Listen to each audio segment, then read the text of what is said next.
नमस्कार बंधुगण मु पंडित श्री दैव्यत मिश्र आज आपको पुणी स्वागत जनाऊँ एस्ट्रोलाइफ प्रेडिक्शन चैनल तरफ। आज आम पुणी ज्योतिष संबंधी एक विषय उपर चर्चा रखा।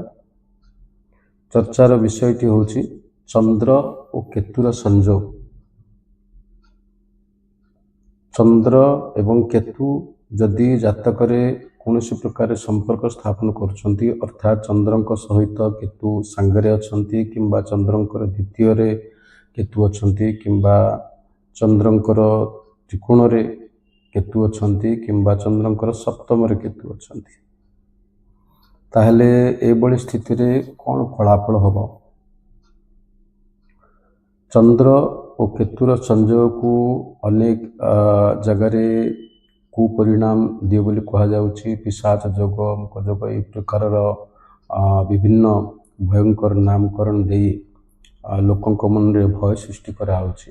प्रकृत रे सिया नुह। चंद्र केतुर संयोग को आम बुझा पूर्व आग चंद्र को एवं केतु को एवं एमानकर सिग्निफिकेटर एमानकर कारक कौन से विषय को जानिबा दरकार एवं कालपुरुष चक्र को मध्य देखिबा दरकार। चंद्र देखंतु मनर कारक मार कारक तेणु केतु आपण को सब बड़े आद्य केतु ग्रह गोटे एमिति ग्रह जी कि आपण को आध्यात्मिक दिग प्रति अधिक भाव आकर्षित करे नहीं जाई थाए एवं प्रत्येक जिनिस रे डिटाचमेंट दे थाए एवं कौनसी जिनिस को धरी रखिया पई गंठी सृष्टि करिया पई कारक मध्य केतु। वर्तमान आसतु आम कालपुरुष माध्यम दुईटी ग्रह को बुझा चेष्टा करिबा। कालपुरुष जातक जो माने ज्योतिष विद्यार संपर्क अच्छी ज्योतिष विद्या विषय किसी ज्ञान अच्छी से माने निश्चित भाव में बुझीपारे जे कालपुरुष चक्र कौन। जो 12 गोटी राशि से 12 गोटी राशि रे आम लग्न रे मेष राशि को स्थापन करिकी से हिसाब से कुंडली तैयारी कहती कालपुरुष चक्र बोली कालपुरुष जातक। एथिरे साधारणतः चंद्रंकर जो राशि कर्कट राशि से चतुर्थ भाव में पड़ता है एवं केतु को जदि आम लक्ष्य रखा ताले केतुकर जो राशि शास्त्र माध्यम कहुई बिछा राशि को कहुई। बिछा राशि को साधारणतः आम मंगलंकर राशि बोली कही थाउ। बिछा राशि को केतुंकर राशि बोली मध्य ग्रहण कराई थाए। जेमिति कुंभ राशि शनिकर राशि एवं राहुंकर मध्य राशि सेमिति बिछा राशि केतुंकर राशि एवं मंगलंकर राशि मध्य। तो आम एक कालपुरुष चक्र ही आपको बुझा को चेष्टा करवा जे चंद्र एवं केतुर संपर्क जदि आम ठीक भाव में न बुझुचु ताहले से कौन खराब रोचे एवं जदि आम से हिसाब से सपोर्ट कला भली काम कर चलचु ताहले से आमको को प्रकार शुभ मिलिबो बा आम तार खराब फलटा को केमिति शुभ फल परिवर्तन करिपरिबा। देखंतु चंद्र कालपुरुष चक्र रे बा कालपुरुष जातक चतुर्थ भावर मालिक। चतुर्थ भाव माँ को बुझाए। चतुर्थ भाव जल तत्व राशि सेहीपरि केतुंकर राशि जो बिछा राशि सी भी जल तत्व राशि किंतु दुई जनकर जल मध्य फरक अच्छी। कर्कट राशि शुद्ध जल एवं बिछा राशि से शुद्ध नुह एवं बिछा राशि जेहेतु अष्टम रे पड़ुछि अष्टम आपन को पाताल को बुझाऊँची। अष्टम आग चंद्रंकर तो आम बुझिलु माँ को बुझाऊँची सुख को बुझाऊँची जल तत्व जल को मध्य बुझाऊँची मन को बुझुछि चंद्रंकर कहीं मनर कारक। सेमिति केतु जेहेतु अष्टम राशि मालिक तो अष्टम राशि आपन को सब बेले कौन सी जिनस रिसर्च को बुझाऊँची। अष्टम स्थान आयुर स्थान दुर्घटनार स्थान दुख कष्टर स्थान आध्यात्मिक दिगर स्थान अकुल्ट साइंस जोटा कि आपन को कहिबे गुप्त विद्या से प्रकार गुप्त विद्यार मध्य स्थान। तो चंद्र एवं केतुर जदि कौन सी संपर्क रहिला ताले जगह कौन हम अर्थात चतुर्थ भावर अष्टम भाव सहित संपर्क रहिला ଏଇଟାକୁ ଆପଣ ଲକ୍ଷ୍ୟ ରଖନ୍ତୁ। ଏଇଟା ହେଉଛି ମୁଖ୍ୟ ପଏଣ୍ଟ ଚନ୍ଦ୍ର ଏବଂ କେତୁର ଅର୍ଥକୁ ନିର୍ଣ୍ଣୟ କରିବା ପାଇଁ। ଚନ୍ଦ୍ର କେତୁର ଯଦି କୌଣସି ସମ୍ପର୍କ ରହିଲା ତା ମାନେ ଏହା ହେଲା ଯେ ଚନ୍ଦ୍ର ସହିତ କେତୁର ସମ୍ପର୍କ ଅର୍ଥାତ୍ ଚତୁର୍ଥ ଭାବର ଅଷ୍ଟମ ଭାବ ସହିତ ସମ୍ପର୍କ, ଅର୍ଥାତ୍ ଚନ୍ଦ୍ର ମନର କାରକ। ଆପଣଙ୍କ ମନ ସବୁବେଳେ ଗୁପ୍ତ ବିଦ୍ୟା ପ୍ରତି ଆକର୍ଷିତ ହେବ। ଆପଣ ଯଦି ରିସର୍ଚ୍ଚ ଲାଇନରେ ଯାଉଛନ୍ତି ତାହେଲେ ନିଶ୍ଚିତ ଭାବରେ ଆପଣ ଶୁଭ ଫଳ ପାଇବେ। ଯଦି ଏସବୁ ଦିଗକୁ ଯାଉନାହାନ୍ତି ତାହେଲେ ଆପଣଙ୍କୁ କେତୁ ତାର ନେଗେଟିଭ ରେଜଲ୍ଟ ଯାହା ସେ ଦେବ, ଡିଟାଚମେଣ୍ଟ ଦେବ। ପ୍ରତ୍ୟେକ ଜିନିଷ ପ୍ରତି ଆପଣଙ୍କର ବିରକ୍ତ ଭାବ ସୃଷ୍ଟି ହେବ, ଆପଣ ଏକାନ୍ତକୁ ପସନ୍ଦ କରିବେ, ଏସବୁ ଜିନିଷ ଧୀରେ ଧୀରେ ସୃଷ୍ଟି ହେବ। ଦେଖନ୍ତୁ, ଚନ୍ଦ୍ର ଏବଂ କେତୁ ମନେ ରଖିଥାନ୍ତୁ, କୌଣସି ସମୟରେ ଚନ୍ଦ୍ର କେତୁର କମ୍ବିନେସନ୍ ଯଦି ଆପଣଙ୍କ ଜାତକରେ ରହୁଛି, ସବୁବେଳେ ଲକ୍ଷ୍ୟ ରଖନ୍ତୁ ଯେ ଏମାନଙ୍କର ଡିଗ୍ରୀ କ'ଣ ଅଛି। ଡିଗ୍ରୀକୁ ନ ଦେଖି ଆପଣ ଯଦି କୌଣସି ପ୍ରକାରରେ ଫଳାଦେଶ କରୁଛନ୍ତି ତାହେଲେ ଫଳାଦେଶ ସେଠି ସମ୍ପୂର୍ଣ୍ଣ ଭାବରେ ଭୁଲ ହେଇଯିବ। ଆପଣଙ୍କୁ ସବୁବେଳେ ଲକ୍ଷ୍ୟ ରଖିବାକୁ ପଡ଼ିବ ଡିଗ୍ରୀ କ'ଣ ଅଛି ସେମାନଙ୍କର, ଚନ୍ଦ୍ର କେତେ ଡିଗ୍ରୀରେ ଅଛନ୍ତି ଏବଂ କେତୁ କେତେ ଡିଗ୍ରୀରେ ଅଛନ୍ତି। ଯଦି ମନେ କରନ୍ତୁ କେତୁ କମ୍ ଡିଗ୍ରୀରେ ଅଛନ୍ତି ଏବଂ ଚନ୍ଦ୍ର ତାଙ୍କଠୁ ଅଧିକ ଡିଗ୍ରୀରେ ଅଛନ୍ତି, ତାହେଲେ ଏ ଜାଗାରେ ଫଳାଫଳ ସମ୍ପୂର୍ଣ୍ଣ ଅଲଗା ହେଇଯିବ। ଏବଂ ଚନ୍ଦ୍ର କମ୍ ଡିଗ୍ରୀରେ ଅଛନ୍ତି, କେତୁ ତାଙ୍କଠୁ ଅଧିକା ଡିଗ୍ରୀ ଅଛନ୍ତି, ଏ ଜାଗାରେ ମଧ୍ୟ ଫଳ ଅଲଗା ହେଇଯିବ। ଦୁଇଟା ଜାଗାରେ ଫଳ ସମ୍ପୂର୍ଣ୍ଣ ଭାବରେ ଭିନ୍ନ ଆସିବ। ବର୍ତ୍ତମାନ ପ୍ରଥମେ ନେବା କେତୁ ପୂର୍ବରୁ ଯଦି ଚନ୍ଦ୍ର ରହୁଛନ୍ତି। ଦେଖନ୍ତୁ, କେତୁ ପୂର୍ବରୁ ଯଦି ଚନ୍ଦ୍ର ରହୁଛନ୍ତି, ଆପଣ ନିଶ୍ଚିତ ଭାବରେ ମାନି ଚାଲନ୍ତୁ ଚନ୍ଦ୍ର ମାଙ୍କର କାରକ, କେତୁ ଆଧ୍ୟାତ୍ମିକ ଦିଗର କାରକ। ତେଣୁ ନିଶ୍ଚିତ ଭାବରେ ମା ଏଠି ଆଧ୍ୟାତ୍ମିକବାଦୀ ହେବେ, ଭକ୍ତିଭାବ ତାଙ୍କ ପାଖରେ ରହିବ ଏବଂ ତାଙ୍କୁ ତାଙ୍କର ବାପଘର ତରଫରୁ ଅର୍ଥାତ୍ ଆପଣଙ୍କର ଅଜାଘର ତରଫରୁ ତାଙ୍କୁ ବିଶେଷ ଭାବରେ ସପୋର୍ଟ ମିଳୁଥିବ। ଏ ପ୍ରକାର ରେଜଲ୍ଟ ସାଧାରଣତଃ ଆପଣ ଦେଖିବାକୁ ପାଇବେ ଯଦି କେତୁ ଅଳ୍ପ ଡିଗ୍ରୀରେ ଅଛି ଏବଂ ତାଙ୍କ ଆଗରେ ଚନ୍ଦ୍ର ଅଛି। କିନ୍ତୁ ଚନ୍ଦ୍ର ଆଗରେ ଯଦି କେତୁ ଅଛନ୍ତି, ସେ ଜାଗାରେ କ'ଣ ହେବ? ସେ ଜାଗାରେ ମାନସିକ ଅସ୍ଥିରତା ନିଶ୍ଚିତ ଭାବରେ ରହିବ। ଜାତକଙ୍କର ମାନସିକ ଅସ୍ଥିରତା ରହିବ, ମନରେ କଷ୍ଟ ରହିବ, ସବୁବେଳେ ଏକାନ୍ତକୁ ଇଚ୍ଛା କରିବେ, ଭୌତିକ ସୁଖ ପ୍ରତି ବିଶେଷ ଭାବରେ ଆଗ୍ରହ ରହିବନି। ମନରେ ସବୁବେଳେ କୌଣସି ନା କୌଣସି କାରଣକୁ ନେଇକି ଭୟ ରହିବ ଏବଂ ପ୍ରତ୍ୟେକ କାର୍ଯ୍ୟରେ ଅସଫଳତା ମଧ୍ୟ ନିଶ୍ଚିତ ହେବ। କାହିଁକି ଅସଫଳତା ହେବ ନା, ଆପଣ କୌଣସି ବି କାମ ଯଦି କରିବାକୁ ଯାଉଛନ୍ତି ତାହେଲେ ସେ ଜାଗାରେ ମନର ଭୂମିକା ବହୁତ ଗୁରୁତ୍ୱପୂର୍ଣ୍ଣ।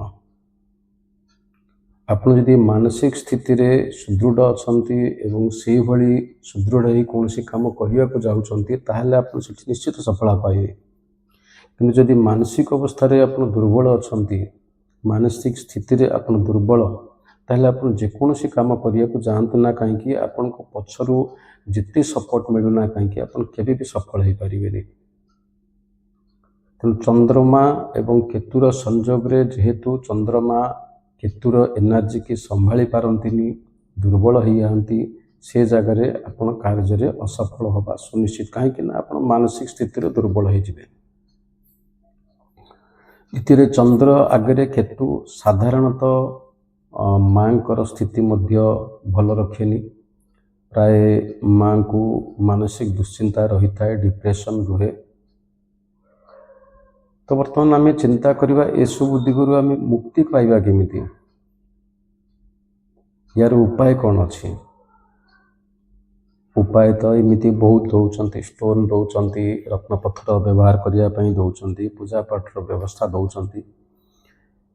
ସେସବୁର ପ୍ରଭାବ ନିଶ୍ଚିତ ଭାବରେ ଅଛି, ମନା କରିବେନି ଯେ ସେସବୁର ପ୍ରଭାବ ନାହିଁ। କିନ୍ତୁ ତାଠୁ ମୁଖ୍ୟ ବିଷୟ ଆପଣ ଆପଣଙ୍କ କର୍ମରେ କିଛି ପରିବର୍ତ୍ତନ କରିଦିଅନ୍ତୁ, ଦେଖିବେ ଆପଣଙ୍କୁ ନିଶ୍ଚିତ ଭାବରେ ଭଲ ରେଜଲ୍ଟ ମିଳିବ। କ'ଣ କର୍ମର ପରିବର୍ତ୍ତନ? ଦେଖନ୍ତୁ, କେତୁ ଆପଣଙ୍କର ପାଷ୍ଟ ଲାଇଫକୁ ଜଣାଏ। କେତୁ ଆପଣଙ୍କର ଅତୀତର କର୍ମଫଳକୁ ଜଣାଏ। ତେଣୁ କେତୁ ଯଦି ଚନ୍ଦ୍ର ଆଗରେ ରହୁଛି ତାହେଲେ ଆପଣ ମନେ ରଖନ୍ତୁ କେତୁ ଆଧ୍ୟାତ୍ମିକ ଦିଗକୁ ଜଣାଉଛି। ଆପଣ ଯଦି ସେ ପରିସ୍ଥିତିରେ ଆଧ୍ୟାତ୍ମିକ ଦିଗ ପ୍ରତି ଆଗଉଛନ୍ତି,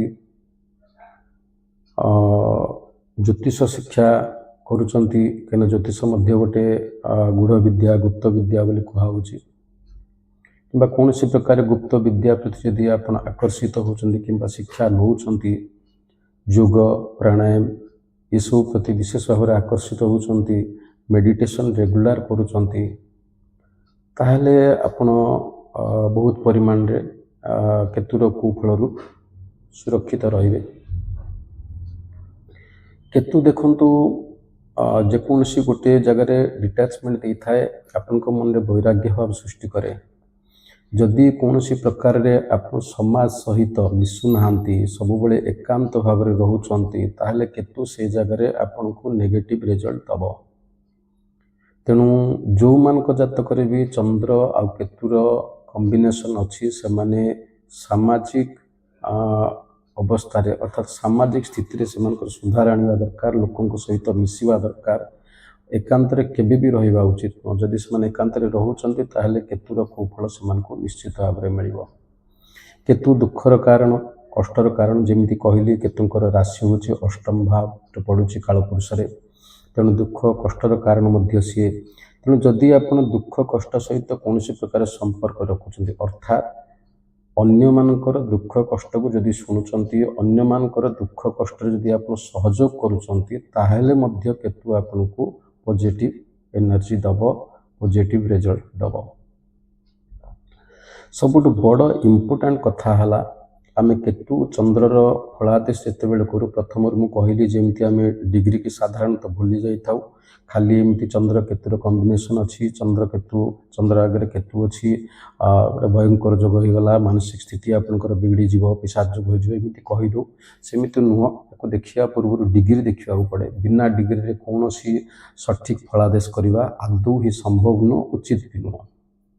ଦ୍ୱିତୀୟରେ ବହୁତ ବଡ଼ ଗୁରୁତ୍ୱପୂର୍ଣ୍ଣ କଥା, ଚନ୍ଦ୍ର ଏବଂ କେତୁ ଡିସ୍ପୋଜିଟରକୁ ଲକ୍ଷ୍ୟ ରଖନ୍ତୁ।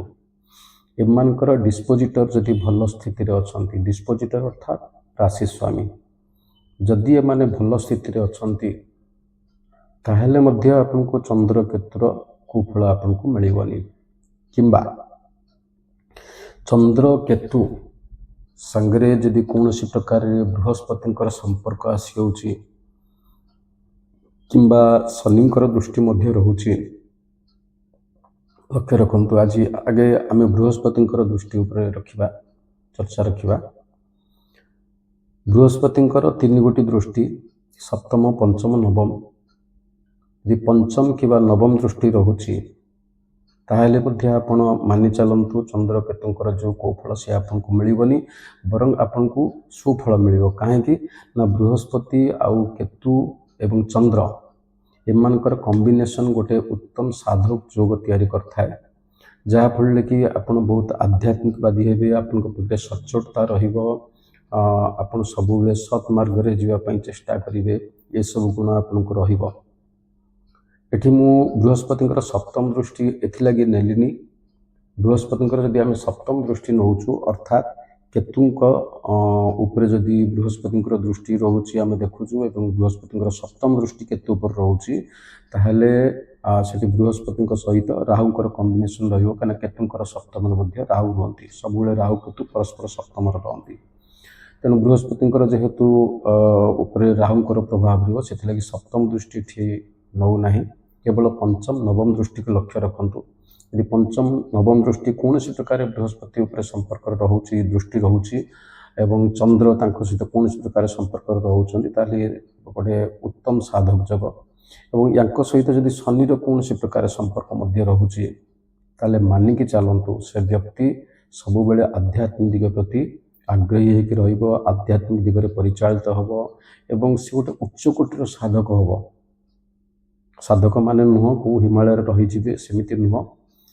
ସାଧକ ଯୋଗ ଅର୍ଥାତ୍ ଜଣେ ଉଚ୍ଚକୋଟୀର ସାଧକ ହେବେ, ସାଧନା ପ୍ରତି ତାଙ୍କର ଆକର୍ଷଣ ରହିବ ଏବଂ ଯୋଗ ପ୍ରାଣାୟାମ ଭକ୍ତିଭାବ ଏସବୁ ଦିଗ ପ୍ରତି ଆକର୍ଷିତ ରହିବେ। ତେଣୁ ଆପଣ ଚନ୍ଦ୍ର କେତୁ ଯୋଗକୁ ନେଇକି କେବେ ମଧ୍ୟ ଭୟ କରିବା ଉଚିତ ନୁହେଁ। ଚନ୍ଦ୍ର କେତୁ ଯଦି ଆପଣଙ୍କ ଜାତକରେ ସେ ପ୍ରକାର ଯୋଗ ଅଛି, ଆପଣ ପ୍ରଥମେ ଲକ୍ଷ୍ୟ ରଖନ୍ତୁ ଯେ ଚନ୍ଦ୍ର କେତୁଙ୍କର ଡିସ୍ପୋଜିଟର କେଉଁ ସ୍ଥିତିରେ ଅଛି।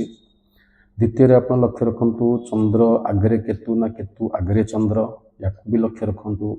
ତୃତୀୟରେ ଆପଣ ଲକ୍ଷ୍ୟ ରଖନ୍ତୁ ଚନ୍ଦ୍ର କେତୁ ଉପରେ ବିଶେଷ କରି ବୃହସ୍ପତିଙ୍କର ଦୃଷ୍ଟି ରହୁଛି କି, କିମ୍ବା ନବମ ଭାବର ସ୍ୱାମୀ, ଭାଗ୍ୟ ଭାବର ସ୍ୱାମୀ ତାଙ୍କର ଦୃଷ୍ଟି ରହୁଛି କି। ସେ ଦୃଷ୍ଟି ରହିଲେ ମଧ୍ୟ ବହୁତ ପରିମାଣରେ କେଉଁ ଫଳରେ ପରିବର୍ତ୍ତନ ଆସେ। ସବୁଠୁ ବଡ଼ ଇମ୍ପୋର୍ଟାଣ୍ଟ ଯେମିତି କହିଲି ଯେ ଆପଣ ଯଦି କେତୁର ପଜିଟିଭ୍ ଏନର୍ଜିକୁ ସ୍ୱୀକାର କରୁଛନ୍ତି, ଜୀବନରେ କେତୁର ପଜିଟିଭ୍ ଏନର୍ଜିକୁ ଆପଣ ଗ୍ରହଣ କରୁଛନ୍ତି, ଆଧ୍ୟାତ୍ମିକ ଦିଗ ପ୍ରତି ପରିଚାଳିତ ହେଉଛନ୍ତି, ଭକ୍ତି ମାର୍ଗରେ ଯାଉଛନ୍ତି, ଯୋଗ ଆସନ ପ୍ରାଣାୟାମ ଧ୍ୟାନ ଏସବୁ ଜିନିଷ ପ୍ରତି ଆକର୍ଷିତ ହେଉଛନ୍ତି, ସମାଜରେ ଲୋକଙ୍କ ସହିତ ମିଶି ତାଙ୍କ ଦୁଃଖକୁ ସେୟାର କରୁଛନ୍ତି, ତାହେଲେ ମନେ ରଖନ୍ତୁ କେତୁ ଆପଣଙ୍କୁ କେବେ ବି କୌଣସି ପ୍ରକାର ଖରାପ ଫଳ ଦେବନି, ବରଂ ଆପଣଙ୍କୁ ଗୋଟେ ଉଚ୍ଚ ସ୍ଥାନରେ ପହଞ୍ଚିବ ଯେଉଁ ଜାଗାରେ ଆପଣ ନିଶ୍ଚିତ ଭାବରେ ସମ୍ମାନିତ ହେବେ।